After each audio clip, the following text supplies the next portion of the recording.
40 نصیحت: جنازه کې ګډون کول.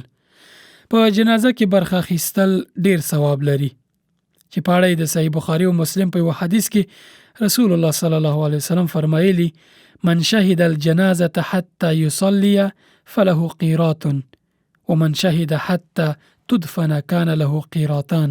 قيل وما القيراطان؟ قال مثل الجبلين العظيمين. ژباړه: چا چې جنازه کې ګډون وکړ تر دې چې د جنازې لمونځ وکړ د ده لپاره یو قیرات ثواب دی.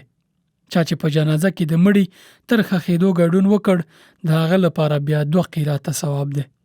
صحابه پوښتنه وکړه چې قیراتان څه شی دی؟ رسول الله صلی الله علیه وسلم وفرمایل: د 2 لویو غرونو په شان. یعنی که چا جنازه کې ګډون وکړ بیا د جنازې لمونځ هم وکړ او د مړي تر ښخېدو هلته پاتې شو د ده لپاره د 2 لویو غرونو په اندازه ثواب دی. دومره ډیر ثواب. 48 نصیحت: خپل ژبه او شرمځایونه له ګناه ساتل.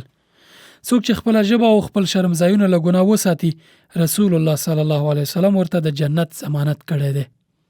د صحیح بخاری په یو حدیث کې مبارک فرمایلی: من يضمن لي ما بين لحييه وما بين رجليه اضمن له الجنه.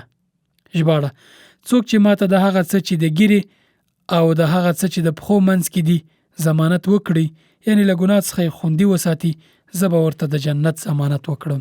ژبه او شرمځایونه د الله پاک لوی نعمتونه دي. همدا ځایونه جنت ته د تللو یا له جنت څخه د محرومېدو لامل کېدای شي. پښتو کې متل دی چې خپل ژبه هم کلا ده هم بلا.